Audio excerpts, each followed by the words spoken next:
Hello à tous, ici Yen Bui et vous êtes sur un nouvel épisode du podcast Cultiver la croissance digitale de votre business. Ancienne community manager d'une destination touristique, j'aide désormais les loueurs saisonniers à devenir les meilleurs ambassadeurs de leur région. Chaque semaine, je vous livre des conseils faciles à mettre en action pour développer la visibilité en ligne de votre location saisonnière. Retrouvez-moi également sur mon blog yenbui.fr et sur les réseaux sociaux sous le nom yenbui.fr. Dans l'épisode du jour, nous allons découvrir 5 bonnes raisons de choisir un nom de marque pour votre location saisonnière et également découvrir des astuces pour trouver votre nom de marque pour qu'il soit évocateur et mémorisable. Et enfin, nous verrons où est-ce que vous pouvez utiliser votre nom de marque afin qu'il soit visible à la fois en ligne sur les réseaux sociaux, mais aussi physiquement dans votre région. Comme je l'évoquais déjà dans l'épisode numéro 7 du podcast intitulé « Apprendre à gérer un business de location saisonnière », donner un nom de marque à votre location saisonnière est vraiment utile à différents niveaux qu'on va évoquer ici. La première raison pour laquelle vous devriez créer un véritable univers de marque, trouver vraiment un nom de marque pour votre location saisonnière, c'est tout simplement de pouvoir être mémorisable plus facilement dans l'esprit du voyageur potentiel. Grâce à votre nom de marque, vous allez pouvoir créer une identité visuelle globale que l'on va pouvoir retrouver sur l'ensemble de votre stratégie de communication et ainsi pouvoir mémoriser visuellement votre location saisonnière, que ce soit sur les réseaux sociaux, sur le web ou physiquement dans votre région. La troisième raison pour laquelle vous devriez créer un nom de marque pour votre location saisonnière, c'est que ça va vous aider à gagner en référencement naturel sur les moteurs de recherche comme Google grâce à un nom de domaine, une URL que vous aurez acheté spécifiquement pour votre location saisonnière. Autre avantage d'avoir votre propre nom de marque, c'est de pouvoir être ensuite mentionné en tant que partenaire à titre professionnel par vos partenaires locaux tout simplement, vos partenaires institutionnels, je pense par exemple aux offices de tourisme, à des journalistes, à des blogs d'influenceurs voyage par exemple. Enfin, la cinquième et dernière bonne raison de créer une identité de marque, c'est simplement de pouvoir être visible en tant qu'établissement professionnel. Et ça a ce côté rassurant, même si vous êtes loueur individuel, loueur meublé non professionnel en termes de statut juridique, cela n'empêche pas que pour l'esprit du voyageur potentiel, vous êtes assimilé à un professionnel parce que vous avez professionnalisé votre activité, ça a un côté réellement rassurant. Il vous sera alors plus facile et aussi plus simple en fait de créer par exemple une page Google Business pour être visible en tant qu'établissement, en tant qu'hébergement touristique. C'est-à-dire que vous n'apparaissez plus comme un loueur particulier, mais réellement comme un hébergement touristique. Et ça fait vraiment déjà une différence d'être visible sur des outils comme Google Maps. Voyons maintenant comment vous pouvez trouver un nom de marque pour votre location saisonnière. Là, je vais vous dresser quelques astuces, quelques conseils pour vous aider à trouver le nom de marque le plus facilement mémorisable et prononçable aussi pour votre location saisonnière. La première étape pour construire un nom de marque, c'est d'abord de poser les bases de votre positionnement. Ça veut dire quel est votre concept unique et à qui est-ce que ça s'adresse, quelle est votre clientèle spécifique, quelle est votre clientèle idéale. À titre d'exemple, est-ce que le concept unique, c'est le côté atypique du bien ? Par exemple, c'est une tiny house placée au milieu des vignes, par exemple, au milieu d'un champ, au milieu des vignes, au milieu de la nature. Est-ce que, en termes de clientèle spécifique, vous adressez par exemple à des familles ou à des amoureux d'animaux ? Est-ce que justement vous êtes plutôt dogs friendly, pet friendly ? Est-ce que vous êtes kids friendly, donc c'est vraiment adapté à la venue d'enfants, par exemple ? Il ne faut pas oublier que le nom de marque de votre location saisonnière doit avant tout être évocateur, c'est-à-dire qu'on doit vite comprendre quelle est l'ambiance qui y règne, quelle est l'impression que vous voulez vraiment donner et dégager et du coup inspirer tout simplement le voyageur potentiel. La deuxième étape pour trouver un nom de marque pour votre location saisonnière, c'est de préciser le type de logement. S'agit-il d'un chalet, d'un appartement, d'un gîte, d'une villa, d'une maison de vacances, d'un mât, d'une tiny house comme j'évoquais précédemment, d'une cabane, d'une yourte, d'un logement insolite ou pas.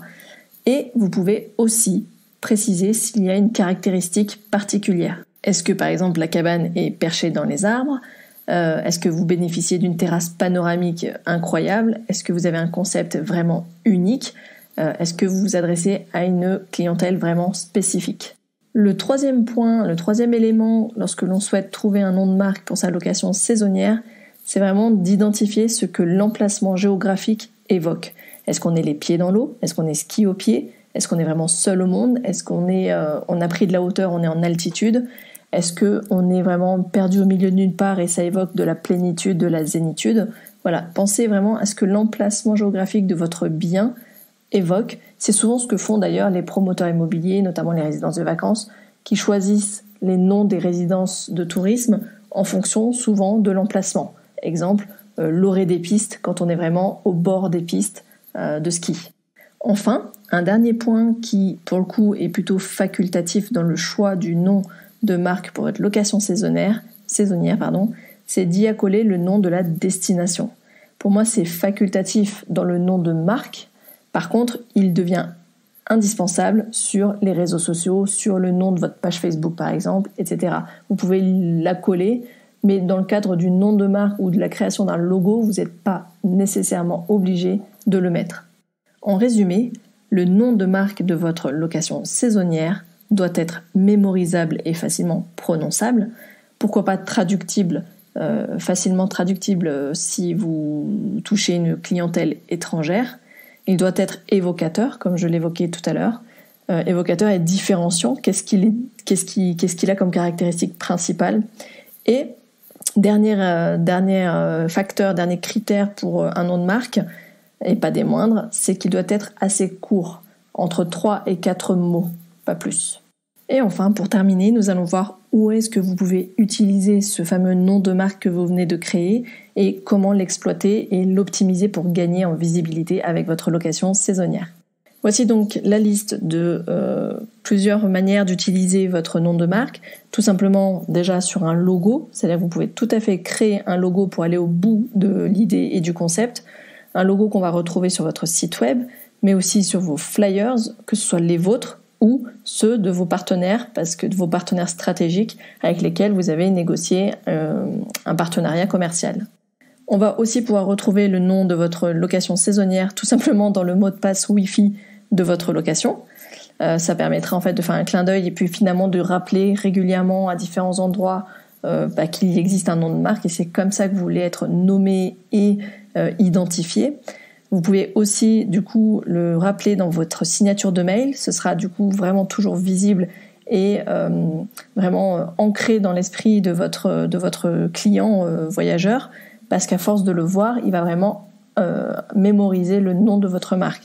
Donc pensez lors de vos échanges de mails de toujours signer de votre nom et du nom de votre location saisonnière.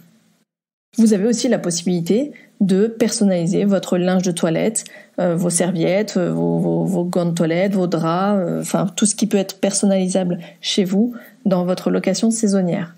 Enfin, vous pouvez aussi apposer ce fameux logo, ce nom de marque, sur des panneaux de signalétique extérieure, que ce soit en bord de route, pour indiquer tout simplement le chemin, comme on le voit pour des hôtels, pour d'autres types de signalétique, et aussi un panneau d'arrivée, un panneau d'accueil d'arrivée, qui permettrait vraiment d'identifier qu'on est bien arrivé à votre gîte, à votre maison d'hôte, à votre cabane.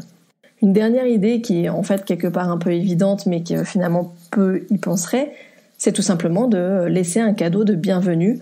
J'en parle souvent dans mes épisodes, de proposer un cadeau de bienvenue, un petit souvenir. Pourquoi pas tout simplement créer avec votre logo, laisser un cadeau de bienvenue, un porte-clés, un stylo, un bloc-notes, des choses qui sont pas très très chères à l'achat, que vous pouvez acheter en vraiment grande quantité pour les laisser à chacun de vos clients et pourquoi pas les renouveler chaque année, surtout si vous avez des clients qui reviennent régulièrement chez vous. En laissant un cadeau de bienvenue avec le nom de votre marque, vous avez de grandes chances qu'en fait, dès son arrivée, votre client, votre voyageur décide de faire quelques photos Instagram et pourquoi pas tout simplement de faire des photos aussi du cadeau de bienvenue en disant regardez, c'est super ce que j'ai reçu, je viens d'arriver, on m'a offert déjà ce cadeau et du coup on identifie tout de suite le nom de votre marque sur ce genre de photos. Et pour rester dans la même thématique, vous pouvez tout à fait décider d'imprimer un sticker avec le nom de votre marque, votre logo au sein de votre logement si vous souhaitez finalement en faire vraiment un objet de décoration. Vous pouvez le mettre soit dans un cadre, soit le coller en sticker sur un mur de votre hébergement, sur la porte. Ça, ce sont des choses, des éléments qui peuvent être pris en photo s'ils sont vraiment visuellement agréables, être pris en photo et du coup se retrouver sur les réseaux sociaux avec le nom de votre marque. Et là, vous allez vraiment aussi gagner en visibilité. C'est tout bête, ça vous demande pas grand-chose et du coup, c'est instagrammable. Et ça devient de plus en plus important, notamment dans l'univers du voyage. Et c'est terminé pour cet épisode du jour avec donc les 5 bonnes raisons de créer un nom de marque pour votre location saisonnière. Si vous n'en aviez pas encore jugé l'utilité, j'espère que cet épisode vous aura convaincu de le faire. Si ce n'est pas le cas, c'est le moment. Et si c'est le cas, que vous avez déjà décliné votre nom de marque, créé un logo, j'espère que vous allez avoir d'autres idées, d'autres pistes que cet épisode vous aura donné pour le décliner davantage, comme les exemples que j'ai cités, comme par exemple le côté décoratif, le cadeau souvenir, etc. Donc n'hésitez pas à réécouter cet épisode ou lire la retranscription au format blog sur mon site yenbui.fr et j'espère que vous allez pouvoir gagner davantage en visibilité avec un nom de marque sympa, évocateur et surtout qu'on pourra voir partout sur les réseaux sociaux. Et pour terminer, je vous dis comme d'habitude à la semaine prochaine pour un nouveau conseil pour booster votre location saisonnière, des nouveaux conseils, des nouvelles idées, des nouvelles astuces en marketing pour avoir plus de visibilité, que ce soit sur le web, les réseaux sociaux et autres. Vous retrouverez bien évidemment tous mes conseils et plus de détails dans les notes de cet épisode, mais également au format blog sur mon site yenbui.fr. Encore une fois, j'espère que cet épisode vous aura été utile. C'est vraiment l'objet avec tous ces épisodes de podcast que je réalise pour vous. N'hésitez pas à me laisser m'encourager, en tout cas avec une note 5 étoiles sur la plateforme d'écoute de votre choix. Et n'hésitez pas à venir échanger en direct avec moi sur les réseaux sociaux. Ça me fera toujours plaisir d'échanger avec vous et qu'on puisse échanger sur les différents sujets qui nous animent. En attendant, je vous dis à la semaine prochaine pour un nouvel épisode. D'ici là, portez-vous bien. Ciao, ciao.